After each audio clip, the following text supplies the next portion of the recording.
some comments about Novak Djokovic's actions at the Olympics. Of course, he threw his racket into the stands. He also smashed his racket at the net post.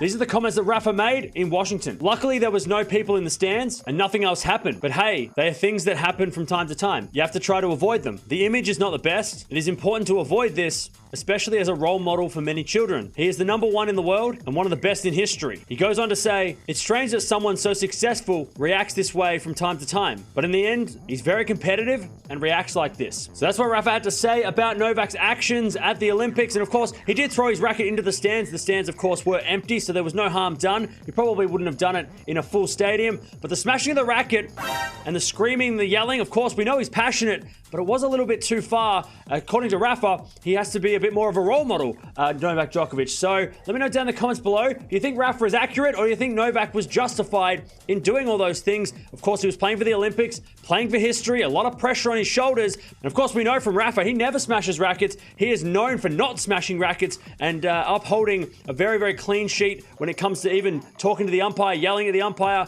getting angry in matches. Rafa doesn't get angry at all in matches, and he doesn't smash a racket. I've never seen him smash a racket. So this is coming from one of the best players in the world, one of the best players of all time, maybe giving a little bit of advice to Novak Djokovic, because they are role models if they like it or not. So Rafa Nadal, he's come out and made his comments about Novak Djokovic breaking rackets at the Olympics.